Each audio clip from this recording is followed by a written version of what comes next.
નમસ્કાર દર્શક મિત્રો, હું જમીલ પઠાણ. આપ જોઈ રહ્યા છો તીર સમાચાર. દર્શક મિત્રો, આપણે સૌ જાણીએ છીએ કે 2 વર્ષના કોરોના કાળમાં શિક્ષણની જે સ્થિતિ છે, વિદ્યાર્થીઓની જે માનસિકતા છે તેના ઉપર તેની ગંભીર અસર પડી છે.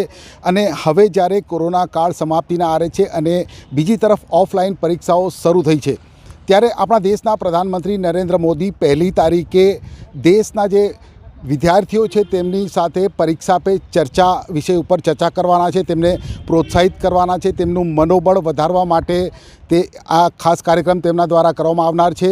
ત્યારે આ વિષયને લઈને આપણી સાથે છોટાઉદેપુર જિલ્લાની જવાહર નવોદય વિદ્યાલયના આચાર્ય અને શિક્ષકો તેમજ વાલીગણ અહીંયા ઉપસ્થિત છે, તેમની સાથે વાત કરીશું. मैम, ये जो परीक्षा पे चर्चा हमारे देश के प्रधानमंत्री 1 तारीख को करने वाले हैं, क्या उद्देश्य है उसका? माननीय प्रधानमंत्री के द्वारा जो बच्चों से वो उनकी जो परेशानी है या परीक्षा से संबंधित जो समस्याएं हैं, अक्सर बच्चे परीक्षा से पहले बहुत तनाव में आ जाते हैं और उनके साथ साथ में उनके माता पिता भी आ जाते हैं. और इस वर्ष तो तनाव में आने का एक दोहरा कारण भी है. विगत 2 वर्षों से हमारा ये देश क्या पूरी दुनिया कोरोना की महामारी से गुजरा है. और ऐसे में अभी जैसे कि हालात अच्छे हो गए हैं, परिस्थितियाँ अच्छी हो गई हैं और बच्चे स्कूल आ गए हैं और उनका ऑफलाइन एग्ज़ाम होने वाला है, तो ऐसे में बच्चे और माता पिता दोनों घबराए हुए हैं कि हमारे बच्चे किस प्रकार से करेंगे. लेकिन माननीय प्रधानमंत्री इसी बात को समाधान के रूप में उनसे ये चर्चा करने वाले हैं कि हमें किसी भी कार्य के लिए हमें जूझना है, तैयार होना है और एक योजनाबद्ध तरीके से हमारी अपने एक उद्देश्य को प्राप्त करने की तैयारी करना है, ना कि किसी कार्य को लेकर हमें तनाव में आना है. तो परीक्षा भी हमारे जीवन का एक अमूल्य अंग है, एक पार्ट ऑफ लाइफ है. तो इसके लिए हमें घबराना नहीं है, बल्कि इसकी तैयारी कैसे करें और किस तरीके से माता पिता भी खुशनुमा वातावरण बना के रखें और बच्चों के साथ रहे, बच्चे अपने माता पिता के साथ रहे.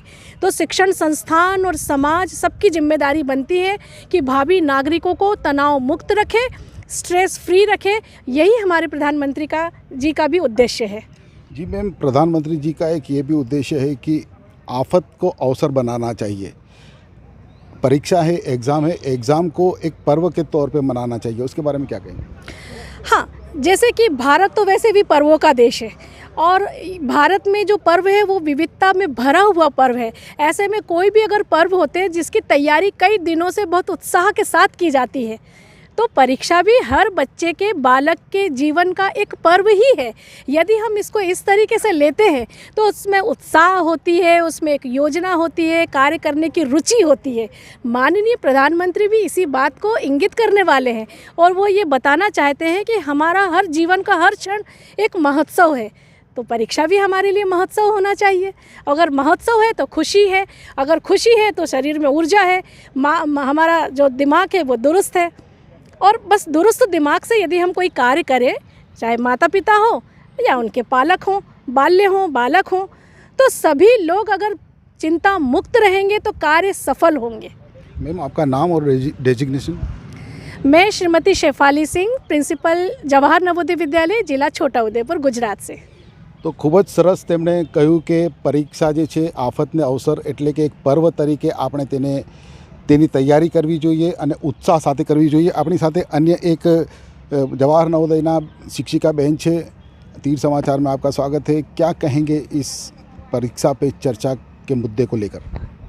मैं यही कहना चाहूँगी कि परीक्षा जो है वो हमारे लाइफ का इम्पॉर्टेंट, एक बच्चों के लाइफ का इम्पॉर्टेंट हिस्सा है. वो उससे मतलब बच्चे भाग नहीं सकते हैं, लेकिन अगर डटकर सामना किया जाए उसका, बच्चों को भी उससे एक डर ना हो बल्कि एक मतलब सामना करें उसका, अच्छे से उसे लड़ें, तो वो भी मतलब आगे बढ़ सकते हैं, अच्छे अपने लाइफ में सक्सेसफुल हो सकते हैं. जी बिल्कुल, आमનું भी एक प्रोत्साहित करतुं ज एक वक्तव्य हतुं. हमारे साथ एक और जवाहर नवोदय की शिक्षिका है. आप क्या कहेंगी इस विषय में, इसी बारे में? जैसा भी मैम ने बोला कि जो हमारा देश है वो पर्वों का देश है और प्रधानमंत्री का मानना है, प्रधानमंत्री जी का मानना है कि इसे आफत नहीं अवसर बनाना है। तो जैसे हम किसी चीज़ की तैयारी करते हैं, पर वो हमारी तैयारी किस लेवल पे पहुंची, हम कहाँ पहुँचे। अगर परीक्षा नहीं होगी तो हमें पता नहीं चलेगा कि आज हम कहाँ पहुँचे हुए हैं। परीक्षा का अर्थ सिर्फ ये ना लगाया जाए कि उसका रिजल्ट आ गया और हम यहाँ हैं। परीक्षा को इस तरीके से भी देखा जाए कि आज हम यहाँ हैं तो हम कल कहाँ होंगे, मीन्स हम अपना डेवलपमेंट कैसे कर रहे हैं, किस लेवल पे कर रहे हैं, इसके लिए भी परीक्षा ज़रूरी है। इससे सभी बच्चों को ये नहीं कि मुझे उससे अच्छा करना है, मुझे आज मैं जो हूँ मुझे उससे अच्छा बनना है, इस तरीके से परीक्षा को लेना चाहिए, तभी हम आगे बढ़ पाएंगे। જી બિલકુલ, આપણી સાથે એક વાલી પણ છે, એક વિદ્યાર્થિનીની માતા છે. પરીક્ષાના સમય દરમિયાન આમ તો બાળકો કરતાં માતા પિતાને વધારે ચિંતા હોય છે, સ્ટ્રેસમાં તેઓ વધારે હોય છે. શું કહેવું છે તમારું? પરીક્ષા જ્યારે આવે છે ત્યારે બાળકો કરતાં માતા પિતા વધારે પરેશાનીમાં હોય છે. પણ હું એવું કહેવા માગું છું કે બાળકોને પણ તમે રિલેક્સ રહીને પરીક્ષા આપવાની એ કરો, અને માતા પિતા પણ પોતે સારી રીતે ને હિંમતથી છોકરાઓને આગળ વધવાના માટે પ્રોત્સાહન કરો ને એમને પરીક્ષા છે એવું ના લાગે, બસ એક પર્વ છે એવી રીતે એની ઉજવણી કરે, બસ એ જ હું ચાહું છું. બિલકુલ, માતા પિતાએ પણ બાળકોને પ્રોત્સાહિત કરવા જોઈએ, ના કે તેમના ઉપર એક બર્ડન નાખવું જોઈએ કે તારે પાસ થવાનું છે, તારા આટલા ટકા આવવા જ જોઈએ. અને આ બર્ડન ના હોય ત્યારે વિદ્યાર્થી બહુ જ સારી રીતે પોતાની તૈયારી કરી શકે છે. આપણી સાથે અન્ય એક શિક્ષક છે. क्या नाम है आपका sir? Dilip Kumar Meena sir, TGT mathematics, Jawahar Navodaya Vidyalaya, छोटा उदयपुर। ये जो परीक्षा पे चर्चा विषय पे प्रधानमंत्री 1 तारीख को चर्चा करने वाले हैं, क्या कहना है आपका? और इसमें ज़्यादा से ज़्यादा जो स्टूडेंट्स है वो हिस्सा ले, इस कार्यक्रम को देखें, ज़्यादा से ज़्यादा पेरेंट्स इस कार्यक्रम को देखें, उसके लिए आप क्या कहेंगे? मैं तो ये कहूँगा कि जो परीक्षा है तो परीक्षा में बच्चों पर स्ट्रेस के साथ में पेरेंट्स पर भी रहता है, उसके साथ में टीचर्स पर भी स्ट्रेस रहता है उसका। तो बच्चों को मतलब इसका डटकर सामना करना है, मेहनत करना है, अच्छे से पहले से अपने आप को तैयार करना है और अच्छे से परीक्षा देना है। कोई भी परीक्षा है, ये परीक्षा है, ज़िंदगी का आखिरी परीक्षा तो है नहीं। इस परीक्षा में कम मार्क भी आता है तो उसको अच्छे आगे हमें इम्प्रूवमेंट करना है, सीखना है, इससे हमें कुछ इतना ही कहना चाहूँगा।